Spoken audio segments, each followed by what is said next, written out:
Hi guys, and welcome back to our channel Sharang and Sharvari. So in the last video, you saw me talking about marital adjustment, and you guys gave a lot of likes for that video. I personally checked that, and thank you so much, because I feel like a lot of brides to be or newlywed women actually related to that video a lot, since that might be something that was going on in your head, but you didn't have the right space to discuss it, or to think about it. But I'm glad if my video might have helped you. Yeah, And today is just one of those casual sit down videos yeah, that me and Sharang have, where we are on a Sunday night. We're just chilling and we have had a nice day together. yeah. So it was pretty fun. We went out and we kind of had a lot of good food. So we really like that part of today. Yeah. And yeah. I think the highlight of my day was actually yesterday because I got to reconnect with an old friend from Germany, and his name is Siddharth Gupta, and he'll soon be completing his PhD in blood cancer. So it's an amazing achievement. Shout out to him. So yeah, we were just talking, and he was telling me about how things are there, and like what the economic situation is, what the job situation is like, and we were just comparing our lives, in India versus Germany. And he remarked something which has stuck with me. He says, yeah, the grass always seems greener on the other side. And he recently had a roka. For people who don't know what a roka is, it's sort of like something that you do before an engagement. So it's sort of like to fix couples in their path towards marriage. Indian marriages are a very long process. So yeah, I was very happy for him, and I was just asking him, okay, where did you meet this girl, and so on and so forth. And it was a very nice experience for me because we got to compare our lives, and being having lived in Germany and now in India for an extended period of time, I think I was in a good position to give him a realistic idea of what the advantages and disadvantages are of both the countries. So yeah, and that was the highlight of my day yesterday, honestly speaking. That's good. I think reconnecting with old friends. Yeah, So that is something what our generation really misses. yeah, I think I've mentioned that in one of our last videos, is that people are just so busy. I mean, you have all the devices literally like they're right there, but you don't pick them up and you don't tend to actually make the effort and call someone. It's like yeah. texting all the time. Of course, I get it that people have busy lives and busy routines, but sometimes you feel good. I think the real reason, like they did this study, is that does more choice make you happier, right? And they did this in America, the like the source of consumerist ideologies, and they said that when you have a little bit of choice, right? Let's say I'm trying to buy shampoo and there's just one brand available, I'll feel sad. I'll be like, oh, I wish there were more shampoo bottles. But let's say you have 5 or 6, you'll be happier. But turns out if I give you 20 or 30 options, you'll feel less satisfied because there'll be 30 options and you'll be overwhelmed with the choice available, and no matter what choice you make, you'll always feel dissatisfied with it. Oh. So I think this is something that has happened with friendships as well, because before we were constrained by geography, right? Whoever was in your geographical proximity, you ended up befriending that person, right? So now we can connect to people all over the world, but because we are always connecting with different people, there's like literally thousands of people competing for our attention. We are not able to form genuine connections to anyone. And I think additionally, people needed each other in the sense that before, right, life was very difficult. So you'd actively depended on the other person for your survival or your happiness. Neighbors needed each other, and that's why there was this sense of community. Now people exist as these isolated units. Before there were nuclear families, now increasingly just individuals living their lives, just completely isolated from the group. Yeah. And I think that's also breeding isolation. In Japan, they're called hikikomori, which are shut in. So this phenomenon of primarily men, but even some women just withdrawing from society, not engaging in it, not working, just playing video games, not even going out. Things like that. Anyway, I mean, yeah, literally. I mean, literally, you sometimes coming back to the topic that we were talking about is Sharang the tangent. no, but what he says, so I think this is the style of talking, and maybe that's what our subscribers like a lot. Please, we would like some insights, guys, because I have been told I have a very influencery type of way of talking. That can either be right or wrong, or I'm just too full of myself. I try not to be the last thing, but yeah. That's yeah. Anyway, but he has a style of supporting what he says with evidence, and I have that style of being super cash about things. So I think, Cash, oh God, this yeah, generation. Gen Zs. Gen Zs in the house make some noise. Anyway, So I'm super cash about a lot of things. I also like to irritate him all the time, but yeah, just can't stop laughing now. So we have these very different styles that we bring to this channel, and I think this is what I see people commenting in the comment section down below on our previous videos, but you guys like that style. yeah. So people have complimented Sharang a lot of times about the way that he, puts his point ahead, or the way that he has this bearing of making a point. Whereas in my case, I think I tend to be very, like how we talk in day-to-day life. So I kind of create topics as a conversation. Yeah. This might be because I'm a psychologist. So it's just the different styles we talk. But one more thing that I was thinking of is how necessary it is to have these little outings. Mhm. So I'll just share a bit of a life update from my side. Currently, I was like last week, I was in a bit of a dump. So I was feeling like I have to sleep all the time. Anyone in the monsoon in India would know that you just want to be in your house. You can't go anywhere. I mean, it's raining all the time. Yeah. So that was me. I was just sleeping a lot, disinterested in life. But today I was like, okay, I have to get up and I have to do something for myself to feel better. And I understood it as like a sign that, my body is like, do something, do something. You get that sign, Yeah. And we went out and it was great. I mean, I really decided to enjoy every moment. Tried a few new things. Like today I had green tea in a cafe. That's normally not the first choice. Yeah. But yeah, I would normally go for some chocolate or sugary beverage. Mm-hmm. But I had this amazing mint green tea, which was fantastic. Yeah. So do try that, guys. Yeah. Mint tea tastes good. Also, a person who really likes mint chocolate chip ice cream. I know, controversial, but don't judge. True that. Yeah, they have. So yeah, that was me. So it's important to get yourself if you feel like you're ever in like in a rut or just life is going on the same way, get yourself out of it. Go out there, just do what you like. And like this is another thing that connects to how feeling low and how physical activity can do it. Yeah. So if you're stressed, why should you engage in physical activity and exercise? The thing is, when you're stressed out, your heart begins to beat faster, your breath becomes short and shallow. It is physiological activation, or it's a state of physiological arousal, which is the same thing which happens when you exercise hard, right? So if you're all stressed out, your heart is beating fast for no reason. So essentially your flight or fight mode is activated when you don't need to physically fight, because it's an intellect. Correct. Most of the times, for most of us, it's an intellectual endeavor that you wish to engage in. So something that would allow you to survive in the wild in the days past now becomes an active hindrance. So when you exercise, when you work out a lot, that stress, that energy which is generated from stress gets channelized along positive pathways, and that really brings you down, because the energy that is generated is spent in a constructive way. So that's why you should exercise. And there have been multiple studies which show that one of the ways to beat depression, one of the therapies for depression is good food and exercise. Again, I'm not saying that all depression can be cured just by eating right and just exercising. That's not what I'm saying at all. I'm just saying that multiple studies have shown, correct me if I'm wrong. No, there are. That one of the ways to beat it is diet and exercise, and it's been shown to be more effective than SSRIs. Correct. So, like if you're taking active therapy, but make sure that you have these things also as kind of supporting help, because in situations like these, the help that you need is what you get. I am not at all saying I was depressed. So depression is a very, very serious thing. yeah. So, you hear, maybe this is a good chance to talk about labeling. Huh. Right. So I see that happening nowadays. And as a psychologist, it really angers me. Yeah. Because you should not, and this is my personal opinion, you should not say that you are something unless you have been diagnosed on a diagnostic criteria. Yeah. So the other day, as I mentioned, I was in a rut. I called it a depressive state, not depression, because depression is a big, big word.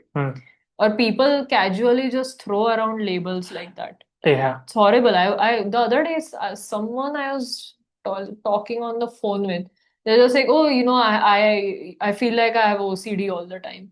Yeah, Like, yeah. what does that even mean? I didn't do the correction Yeah. because No, it's just become a way of talking, and I think many of the times why people do it is to justify their own shitty behavior, right? So, for possible. example, let's say there's someone who has Asperger's, like who's just, how do I say this politely? Very rude, condescending, unfeeling for people's emotions. You know, the way people would have described him when I was growing up is ASS, four apostrophes, right? But the today they'll be like, oh, he has Asperger's syndrome, or if it's a little boy running around, they'll say, oh, it's he has ADHD or whatever. Yeah. That little boy is just being a little boy. That's what kids do. They're full of energy. They bounce off walls. That's just part of being a child. Exactly. Or like that guy is just personally responsible for his own crappy behavior. Yeah. Or just, let's say a woman acts all insane. She's not bipolar or she's not OCD. Evil exists. And I think the biggest problem in today's world is that when we lost the concept of God, we lost the ability to describe people as evil. So we began to look for alternative ways to describe them. Exactly. Yeah. That's, I think, what labeling is in a way. Like, people got this whole domain of psychology. Yeah. And then they started just, Of psychology. yeah, exactly. They just started pushing things in the regard of psychology. So I feel, and what I feel bad about in this case is people who actually have those disorders. Yeah. They'll be like, do you even know what we guys go through? Yeah. And then you just use these words casually. So, for example, you know what real people with OCD do? Like, and correct me if I'm wrong, because this is not my domain of expertise. Real people with OCD will shower 5 or 6 times in one day. So they'll shower until their skin begins to peel off. Right. They'll wash hands until the skin on the palm of their hands begins to get damaged. So until and unless you have something like that, you don't have OCD. Or people who have agoraphobia, they are too scared to leave their own bedroom or their own house. Right. So until you have something like this, like, you should not. Exactly. Yeah. This is, I mean, just a few things we name here on this channel, but some people just, or some things are just so casually taken. Like, we really need to think about what we are saying. Yeah. Mindful saying, maybe. That's like a thing. I don't know if that's even a word, but it should be implemented. I mean, I think because excessively people are communicating on social media, right? So I think because of this, they have become desensitized. Like, let's say we're talking in person, That's right? And I talk to you in a completely rude and condescending manner. Now, if you're a big guy, I'll be scared that I'll get punched in the face. If you're a woman, I'll be like, okay, she'll cry, she'll feel bad, your face will change. Yeah. But if I'm an account and you're an account, and I'm texting you, Correct. like, I'm not getting any feedback, and that really encourages sociopathy. So I think in the modern world, because everything is about consumerism, everyone is a product, and whatever everyone does is a service. Yeah. So in this world where everything has become monetized, it just encourages sociopathy. Like on Tinder is a classic example. Correct. The algorithm encourages you to swipe and just cycle through people and use the most shallow of criteria, like height or physical attractiveness or money or whatever, rather than to judge a person based on the content of his own character, in the words of the great Martin Luther King Very Jr. So this encourages sociopathy across all dimensions. If there's excessive capitalism, then it encourages you to just go for the cheapest alternative, which leads to workers' rights being destroyed. Or companies now care about shareholder value rather than their own worker well-being. So this world is encouraging sociopathy along multiple dimensions, and I think this won't have good consequences. It won't. Yeah, that's true. Like men and women to some extent, but men in the West seem to be walking away from their own societies. And what happens when you lose young, productive men? You lose the ability to impose force. And when you lose the ability to impose force, you lose your country, pretty much. Yeah. Literally. And I mean, here, I'm just amazed at the array of topics we are presenting today. Yeah, We're just I we're don't know. just surfing on the waves is what I This should be say. known as verbal diarrhea from Sharang and Sharvari. Yeah, this is literally the caption of this video is that we went insane and we talked a lot. What? No, Sorry, okay. I said diarrhea on YouTube. What? Just disgusting. Okay. Sorry for people who have diarrhea right now. Okay, that just now I just thought about someone on the toilet watching us. That's Oh my that's God. genuinely repulsive. Ew. Delete. Okay, And let's shift the gears. focus or gear to another topic that I find myself wondering about is hobbies. I have none. I have no life. I'm kidding. That is true. One of his favorite hobbies is talking to me, but he's pretty much outgrown it. Are we lying now? Is that what we're doing? My God. One of my This is how we lose subscribers. By the way, guys, we saw that two people unsubscribed, so That's okay. Like we hope that you will resubscribe, but fine. At the end of the day, we have to respect people's feel choice. sad. Please tell us why you did it. That sounds desperate. Honestly, when has desperate begging ever worked? Yeah, that's actually true. But coming to hobbies. Yes. So, I wanted to update everyone. I tried my hand at baking last week, and oh, Was that actually is good. good feedback. Yes, the Yes. cake was delicious. I ate it. So I made a very simple pound cake, which you can literally have with your afternoon tea. And it's like literally following all the instructions and everything. But as I was doing it, it was so therapeutic.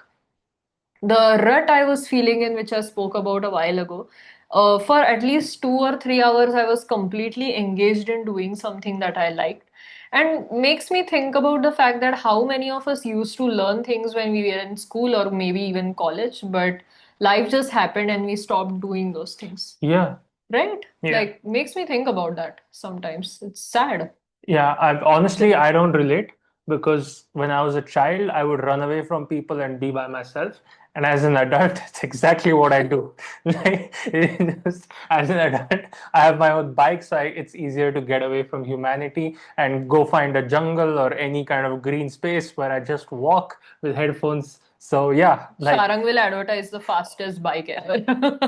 Will be the brand no, ambassador. no, no. Not naming any company. I'm not one of those insane people who drives like a maniac on the roads at all. I drive with a reasonable speed limit. Please drive safe, guys. Yes. Please. And like as a child, I used to play chess. As an adult, guess what? I still play chess. It's just that I used to play over the board with my dad. Now I play against random people on the internet who sometimes abuse me because I don't know why. Shit.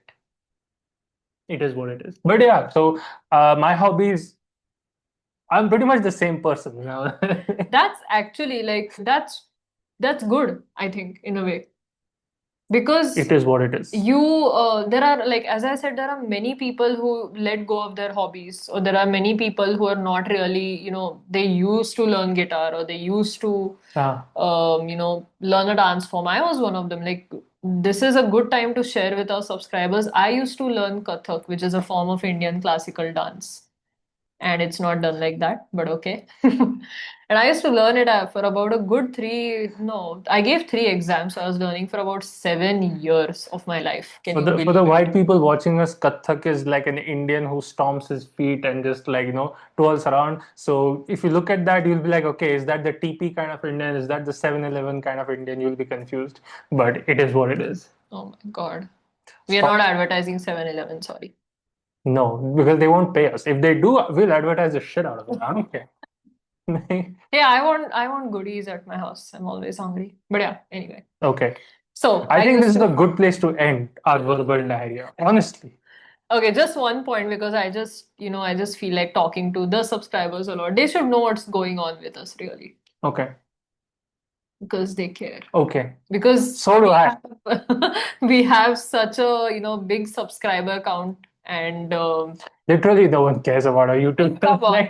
Look, more than 380 people cared, so they do care. Okay, a few people do. Thank you for caring. Thanks a lot. As I mentioned, I was gonna do that at the end of this video, but I used to learn Kathak, and I need to wrap this up because the sit down video is getting pretty long. Yes. But But maybe the moral of the story I'll give, or the message that I'll put away in this video, is that please, guys, make time for your hobbies. I myself tried that this week. It helps so much, like literally a lot. yeah. So, And yeah. I would like to end it with there's this great poem from Goethe.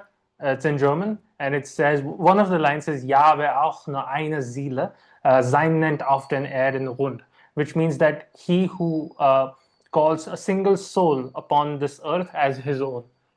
So I Wow. think when it comes to human connections, focus over quality and quantity, and try to find just one person who you can truly consider your own. And all kidding aside, like Sharvari is that person for me. She's the like one person who I have friends, I have family, whatever, but that's the one person who I can truly call my own upon this earth. And I think it's important to find those kind of connections, because those kind of connections will fulfill you in a way that 10 women with a plethora of short connections just never can, because it's not just about your bodies, it's about your soul. And yeah, that's it from mine. Guys, let's please timestamp this. Thank you guys so much for watching this video. And like always, I don't want you to forget to press the bell icon so you know when the next video is coming up from us. Also, do not at all forget to like, share, and subscribe. Oh God, I messed it up. Like, share, and subscribe to our channel, Sharang and Sharvari. Thank you and see you Bye. guys. Bye bye.